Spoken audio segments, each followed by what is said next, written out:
Okay. So katulad nung nabanggit natin last meeting, we would go into an in-depth discussion doon sa mga cybercrime na nababanggit sa RA 10175. So these are the mode and manner of committing cybercrime. So there are various types and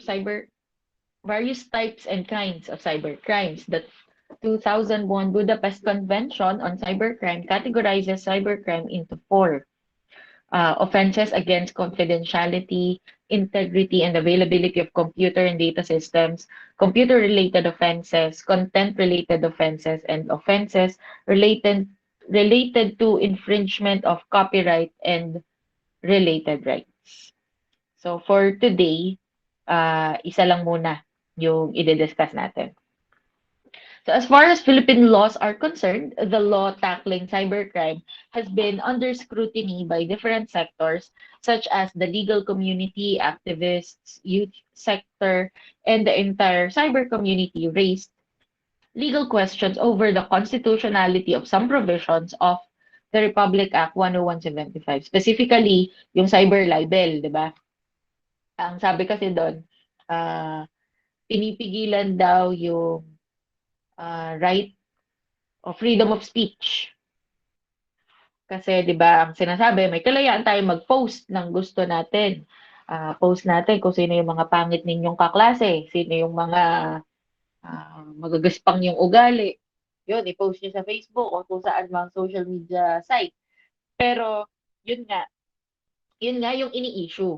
Kasi ah sa ano to, RA 10175, merong cyber libel and it is said to be unconstitutional, although naayos na siya. Okay, the law aims to protect and safeguard the integrity of computer and communication systems, networks, and databases, and the confidentiality, integrity, and availability of it. So in this module, uh, at the end of the lesson, you should be able to indicate the manner of committing cybercrime. Ano ba? Yan. So, ito yung for today only. Offenses against the confidentiality, integrity, and availability of computer data and systems. Madami, parang 8. First is illegal access. So, the access to the whole or any part of a computer system without right. Yan na nga, in-access mo yung system nang wala kang karapatan, therefore illegal yon.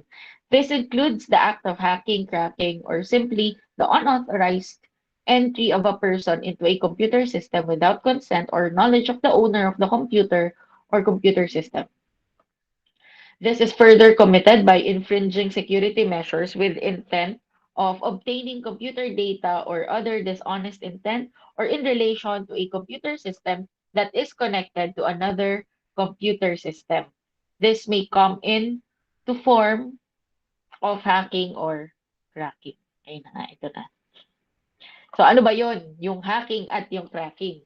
Hacking is the act of illegally accessing the computer system or network of an individual, group, or business enterprise without the consent or approval of the owner of the system. We were already able to discuss this, I think, sa very first lesson pa lang, first module pa lang natin, yung definition ng hacking and cracking.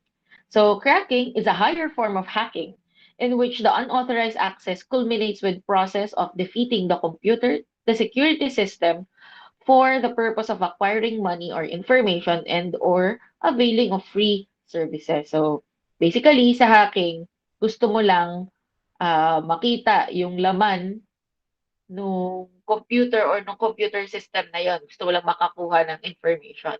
And then sa cracking naman, ang nangyayari, hindi na gumagana yung system kasi nag-take over ka na.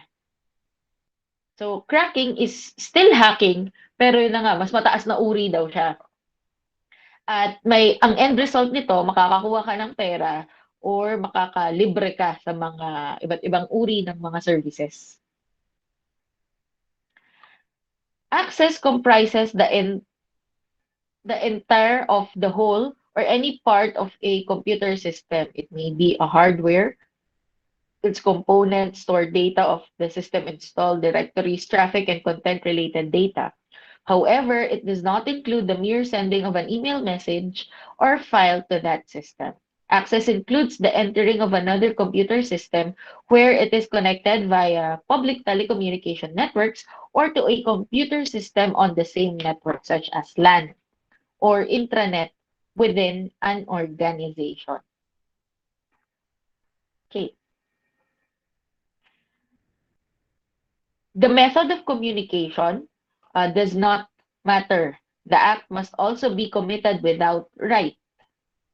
In addition to the explanation given above on this expression, it means that there is no criminalization of the access authorized by the owner or other right holder of the system or part of it. Moreover, there is no criminalization for accessing a computer system that permits free and access by the public. As such, access is with right.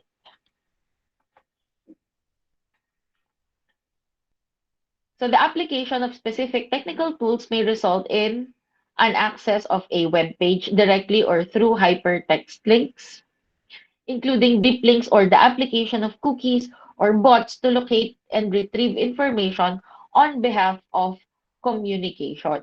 The application of such tools per se is not without right. The maintenance of a public website implies consent by the website owner that can be accessed by any other web user. So kapag public ang isang website, of course, you are free to access it. Ngayon, kapag hindi nga inaalaw ng owner na makita ninyo ang isang website, therefore, private siya at nagkaroon ka ng access doon na hindi ka pinapayagan, then that's illegal access. The application of standard tools provided for in the commonly applied communication protocols and programs is not in itself without right, in particular where the right holder of the access system can be considered to have accepted its application. Kasi kapag sabihin na natin meron kang application at dinownload mo yon, you are already given the right to access it. Pero kapag pinakilaman mo yung mismong application, may binago ka doon sa mismong app, then it becomes illegal access.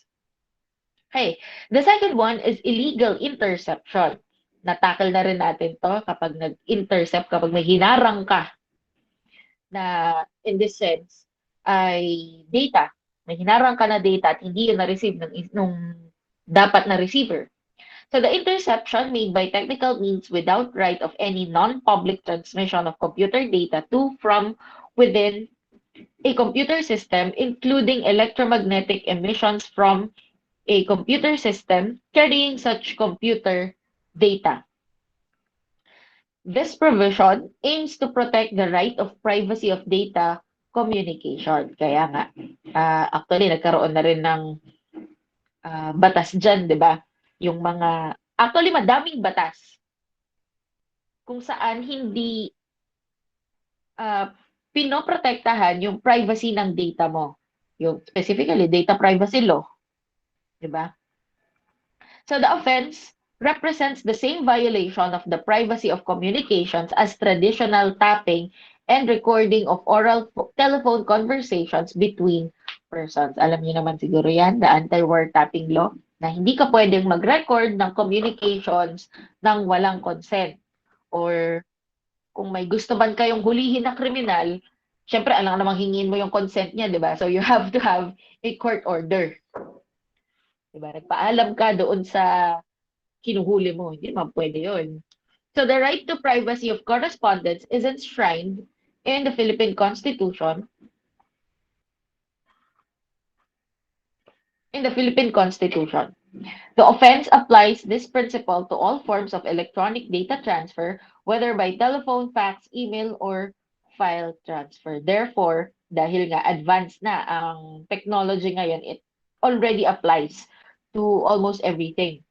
Computer, sa mga iba't ibang uri ng gadgets natin. Dati kasi, telephone, fax, mail, yun lang.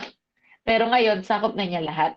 Basta merong electronic data transfer. Nagta-transfer ka ng data electronically gamit yung gadget mo.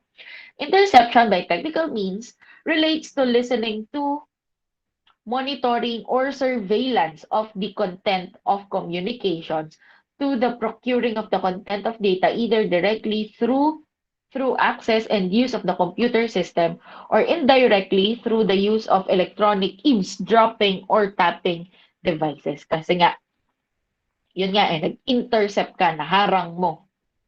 Technical means includes technical device fixed to transmission lines as well as devices to collect and record wireless communications. They may include the use of software, passwords, and codes. Depende na lang kung gaano ka high-tech yung gamit mong device sa pag-intercept, doon na magva-vary. Then the offense applies to non-public transmissions of computer data. So again, pag sinabing non-public, this is private. The term non-public qualifies the nature of the transmission process and not the nature of the data transmitted. Yung paraan ng pagpapasa o pagtatransmit ng information, yun yung private, yun yung non-public, hindi yung mismong data. Kasi kahit na ang pinag-uusapan nyo is something na, for example, balita, tapos nag-usap kayo tungkol doon sa balita, yung pinag-uusapan nyo is not technically um, non-public. Kasi nga, balita na siya. So, therefore, it was made public.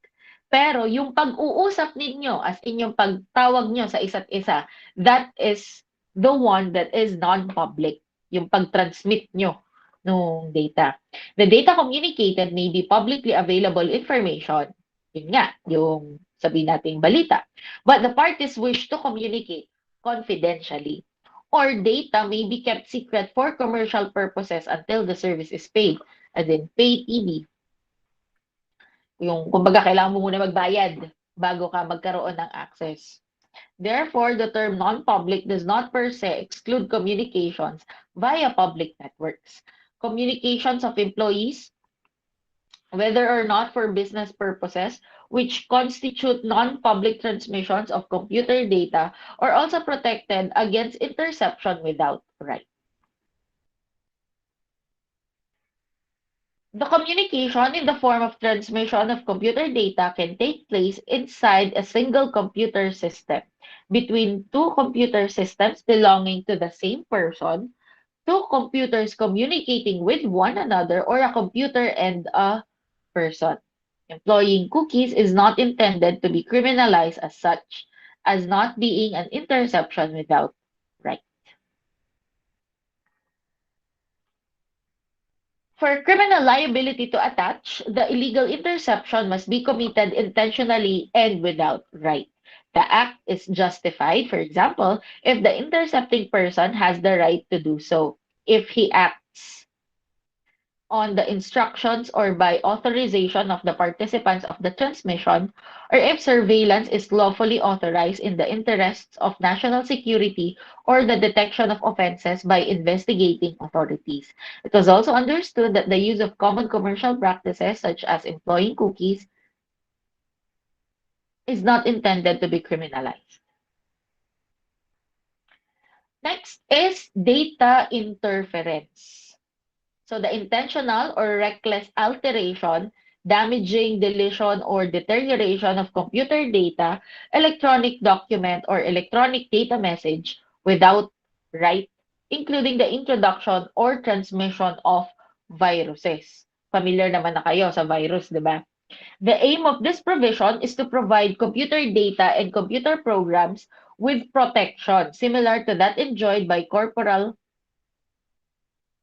objects against intentional infliction of damage. The protected legal interest here is the integrity and the proper function or use of stored computer data or computer programs. Kasi kapag nagkaroon nga ng virus sa computer system mo or sa isang computer program or sa computer, ang mangyayari, posibleng ma-delete yung mga data na nandun, yung mga files mo, mawala.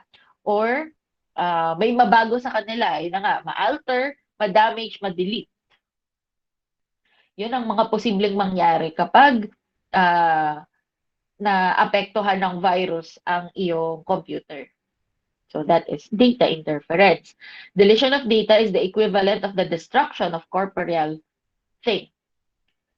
Uh, it destroys them and makes them unrecognizable. Suppressing of computer data means any action that prevents or terminates the availability of the data to the person who has access to the computer or data carrier on which it was stored. The term alteration means the modification of existing data. The input of malicious codes, such as viruses and Trojan horses, is therefore covered under this paragraph, as is the resulting modification of the data. So kapag may nabago sa data, that's still part of data interference. The above acts only punishable if committed without right. Pero kapag uh, ano to, sinadya mo talagang maglagay, of course, wala ka na magagawa doon.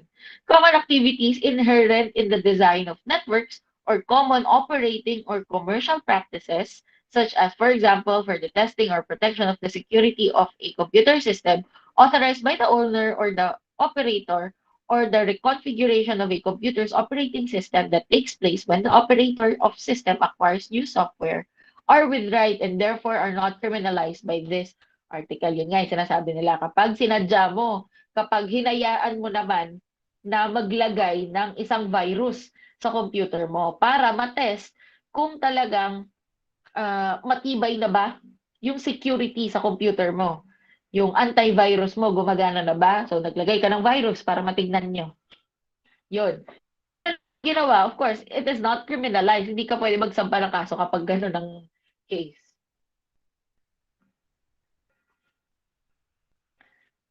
The modification of traffic data for the purpose of facilitating anonymous communications, or the modification of data for the purpose of secure communications, should in principle be considered a legitimate protection of privacy and therefore be considered as being undertaken with right. However, parties may wish to criminalize certain abuses related to anonymous communications, such as where the packet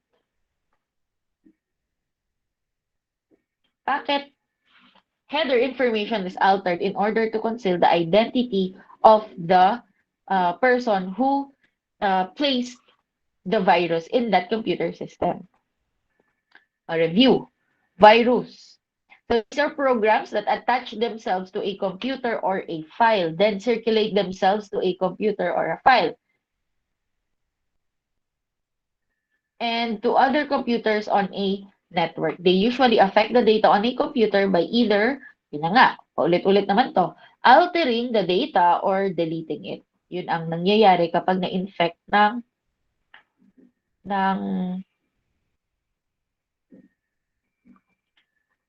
virus yung computer mo.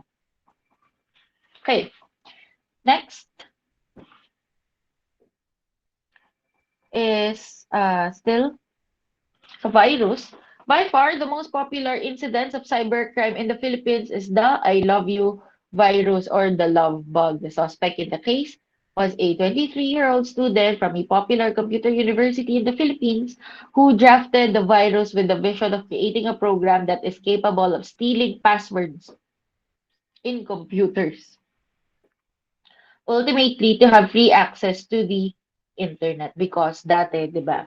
Kung wala kayong internet connection, the card pa niloloadan ang para magka-internet kayo. During the height of the love bug incident, Reuters has reported the Philippines has yet to arrest the suspected creator of the love bug computer virus because it lacks the laws that deal with computer crime. That was 2000. Kailan yun? 2000 ata to, 2003. Bago pa nga lang ang cybercrime law natin, 2012 pa lang. So, basically, hindi pa talaga siya maaresto. So, the fact that there are no laws relating cybercrime in the Philippines makes it hard for our law enforcement agencies to arrest the suspect. The NBI is finding it difficult to legally arrest the suspect. Worms. So unlike viruses, worms do not need the host to attach themselves. They merely make functional copies of themselves. Sa virus, may kinakapitan. Meron siyang host. Parang yung virus din sa tao, may host. Yung host yung tao. Kakapitan niya yon. Pero ang worm, hindi niya kailangan ng kakapitan kasi siya na mismo. Tabi niyo, ako na, sabi niya. Tapos ikokopyahin niya lang yung sarili niya hanggang sa hindi mo na magamit yung computer mo kasi puno na yung memory. So they merely make functional copies of themselves and do this repeatedly until they eat up all the available space on a computer's memory. Then, logic bombs construed. These are event-dependent programs. This implies that these programs are created to do something only when a certain event occurs. So kapag may nangyari lang, tsaka lang siya sasabog. Yun nga. Kaya siya event-dependent program. Isa siyang program na nakadepende sa isang specific na event. Ayun. Trojan attack. This term has its origin in the word Trojan horse. In software field, this means an unauthorized program which passively gains control over another system by representing itself as an authorized program. Mukha siyang legit. So, ida-download mo yon. And then, malalaman mo na lang, di pala siya legit. Ayun, Trojan attack. Bots construed is a program which infects a targeted computer and allows it to be controlled remotely. The attacker exploits security weaknesses generally in a computer connected to the internet to place small programs called daemons, which run the background of the host computer unknown to the third party. Kumbaga, yung computer mo, yung computer system ay may ibang nagtitake control. That's bots construed. These computers are often referred to as zombies or bots and are controlled remotely. These botnets can then be instructed to perform coordinated tasks, typically launching a DOS attack on a target computers. Increasingly, peer-to-peer networks are being used to launch such attacks, making harder to shut down as there is no single point of control. Next is spamming. It is an act of sending unsolicited and junk emails by anyone for the purpose of causing annoyance or inconvenience. Yung mga spam messages, basta send ng kung ano-ano, mga bagay na, mga messages na hindi mo naman kailangan, na hindi ka naman nag-subscribe. Ayun, spam. Email spoofing. So this refers to electronic crimes in which a fictitious document is sent from a perpetrator disguised as a trusted colleague, customer, or vendor. The peril present here is that the members of the organization may make inappropriate decisions based on the information contained in the fictitious document. In short, this offense involves the fabrication and creation of misleading electronic correspondence. So, nagsisend nga ng mga fictitious document, mga hindi naman legit yung sinesend, at nagpapakilala yung sender as if colleague mo siya, customer mo siya, or isa siyang vendor. So, syempre, andun yung trust mo sa mga tao na yun.